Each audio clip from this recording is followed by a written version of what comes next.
Presidente Marcelo Ramos, relator deputado Samuel Moreira, povo brasileiro que nos acompanha, parlamentares, todos que nos acompanham.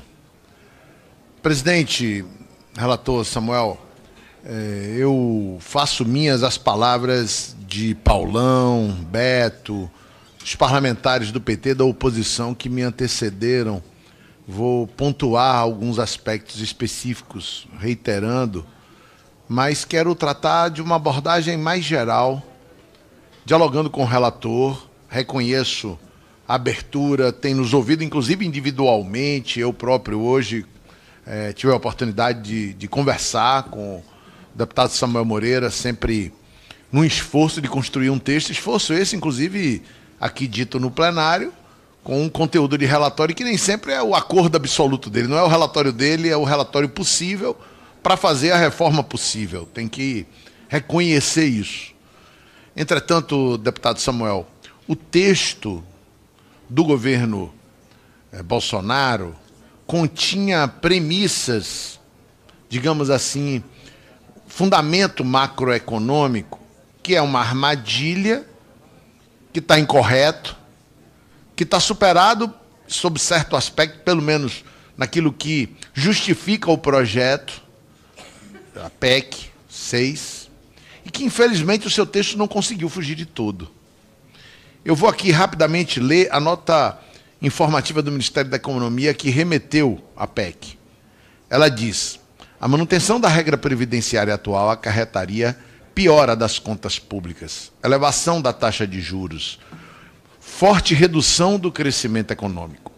O aumento descontrolado das despesas com aposentadoria e pensões reduziria o resultado primário do governo e provocaria aumento da dívida pública. De forma similar ao que acontece com as famílias, quanto mais endividado for o governo, maior é o risco de se emprestar a ele, o que se reflete em taxas de juros maiores cobradas pelos poupadores. Taxas de juros elevadas reduzem o crescimento da atividade econômica, devido principalmente ao seu impacto negativo sobre o consumo e o investimento. Por sua vez, a diminuição do ritmo da atividade econômica afeta negativamente a arrecadação de impostos. Isto reforça a piora do resultado primário do governo, uma vez que há menos receita tributária para financiar os gastos correntes, realimentando o ciclo vicioso. Então, senhoras e senhores, deputado Samuel Moreira, essa é uma premissa errada. Não se sustenta mais. O próprio governo está cogitando,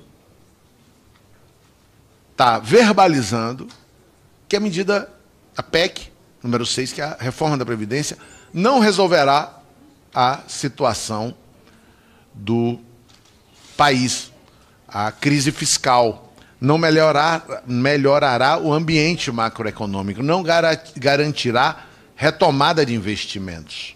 A rigor, o erro deste governo é ainda maior.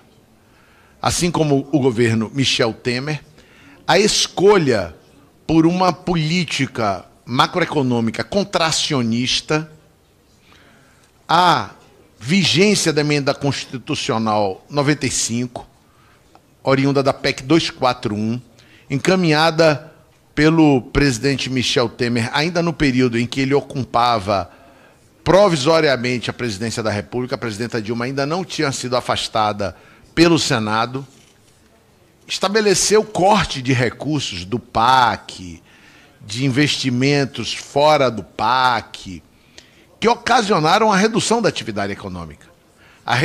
E ocasionaram, é verdade, com também as desonerações, uma redução da arrecadação nas contribuições.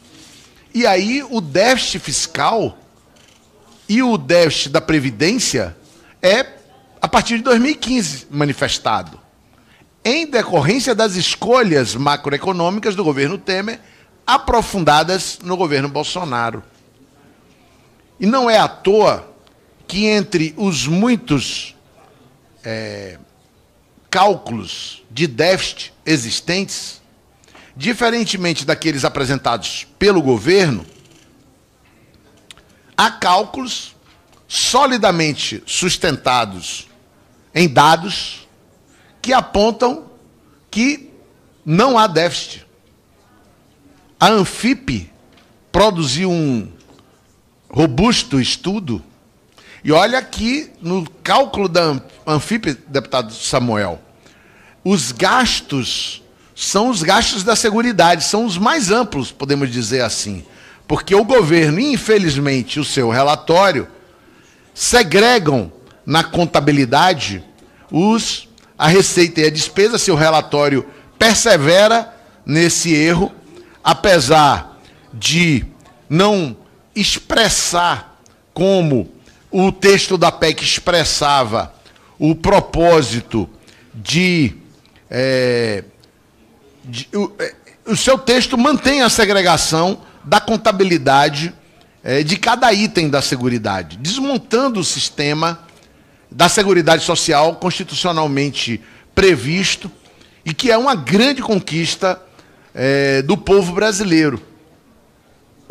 No cálculo da Anfip estão inclusas como receitas as contribuições, estão a CSLL, o PIS/PASEP, as contribuições patronais. Portanto, é controverso, está errado, está errada a premissa de que há déficit, a segunda premissa, e a primeira premissa também está errada, de que a reforma da Previdência, seja o texto do governo, seja o texto do eminente relator, resolverá o problema fiscal do país. A solução do problema fiscal do país passa, deputado Samuel Moreira, pela retomada da atividade econômica. Tem que excepcionalizar e logo em seguida revogar a emenda constitucional 95. Tem que ser retomada uma política de investimento público, inclusive de crédito, para investimento em infraestrutura, investimento de longo prazo. E nesse item, deputado Samuel, quero fazer um apelo a Vossa Excelência para que suprima o artigo em que extingue o FUND, suprime a destinação dos recursos do FAT, oriundos de PIS/PASEP, para o BNDES, destinando para o regime geral da Previdência Social. Deputado Samuel, Vossa Excelência manifestou explicitamente o reconhecimento de que a reforma da Previdência não dá saúde ao RGPS, ao destinar recursos tão vultosos, estimados na ordem de 200 bilhões, para ele. Hoje isso é funding para a economia brasileira. Não haverá retomada da atividade econômica com a manutenção da emenda constitucional 95 e com a extinção do funding do Banco do Nordeste. Quero te fazer esse apelo, deputado Samuel. Abra mão dessa posição, me permita dizer, inusitada, de Vossa Excelência. Não sei de onde partiu essa ideia de atacar o BNDES, atacar a economia brasileira, atacar as empresas brasileiras que precisam de subsídio para investimento na atividade econômica. Quero aproveitar, deputado Samuel, e sugerir que, mantendo o funding, mantendo os recursos do FAT para o BNDES investir, crie, por PEC, um Fundo Nacional para Equilíbrio Atuarial dos regimes próprios do governo central e dos governos subnacionais, com adesão deles, com vinculação tributária, por exemplo, dos recursos do BNDES, dos tributos, dos tributos arrecadados na atividade econômica das empresas, realizadas com os recursos do BNDES, com adesão dos governos estaduais, recursos tributários e não tributários. Será melhor para o equilíbrio fiscal do Estado brasileiro nas três esferas da federação do que jogar esse recurso no RG. Por gentileza, presidente. Será melhor para a saúde fiscal do Estado brasileiro destinar a um fundo de recursos tributários e não tributários, a ser regulado por regulamento, vai precisar de lei complementar, resolução do Banco Central, do Conselho Monetário. Nós vamos ter diferentes níveis de resolução e de regulamento, mas para a saúde fiscal do Estado brasileiro, nós temos que manter o investimento e essa supressão, esse ataque ao BNDES, joga contra esse propósito. Portanto, considero que os itens de retirada de direitos já foram manifestadas pelos meus colegas que me antecederam e pretendendo contribuir e reconhecendo, insisto, que Vossa Excelência nos ouviu, tem ouvido outros parlamentares, outros setores da sociedade, está cogitando soluções.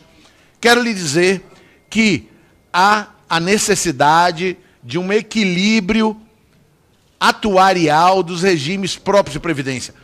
Presidente, só para concluir, hoje tem reunião dos governadores com o presidente Rodrigo Maia, os governadores estão aqui.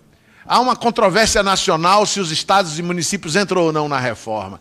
Essa seria a única porta possível de trazer estados e municípios para essa reforma. Um fundo nacional de equilíbrio atuarial dos regimes próprios subnacionais.